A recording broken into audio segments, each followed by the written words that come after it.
দিনব্যাপী নানা আয়োজনের মধ্যে দিয়ে সাভারের বংশী নদীর তীরে নীলা বর্ষা রিভার কুইন পার্কে বাংলাদেশ চলচ্চিত্র সাংবাদিক সমিতি বাস চাষের পরিবার দিবস 2024 অনুষ্ঠিত হয়েছে।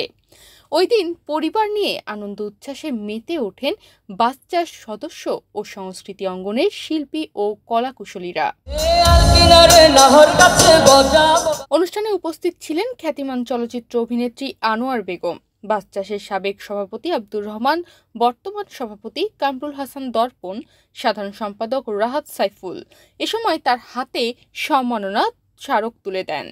বাস চাষের পরিবার দিবসে দিনব্যাপী নানা আয়োজন ছিল। সদস্যদের জন্য বিশেষ উপহার এবং র্যাফেল ড্রয়ে সকল বয়সের উপস্থিতিরা মেতেছিলেন।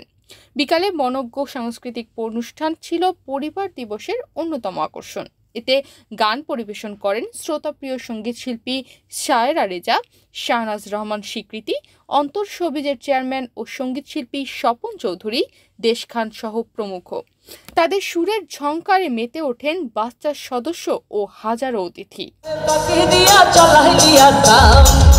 পরিবার দিবসে বাস চাষ সদস্য ছাড়াও আরও উপস্থিত ছিলেন অসংখ্য সুপারহিট সিনেমার পরিচালক দেলোয়ার হাসান ঝন্টু, নন্দিত অভিনেত্রী আনোয়ারা বেগম, চলচ্চিত্র শিল্প সমিতির সভাপতি মিশা সওদাগর, নির্বাহী সদস্য সনি রহমান, সিনেমা হল মালিক সমিতির সাধারণ সম্পাদক আওলাদ হোসেন উজ্জ্বল, চিত্রনায়ক বাপ্পি চৌধুরী, কায়েস আরজু, শ্রাবণ শাহ, অভিনেত্রী নাসরিন, সোহানা সাওয়া, চলচ্চিত্র পরিচালক ইফতেখার চৌধুরী, আলী জুলফিকার জাহিদি, রাজরিপা, শিশির সর্দার, নৃত্য পরিচালক সাইফুল ইসলাম, ইউসুফ সহ প্রমুখ।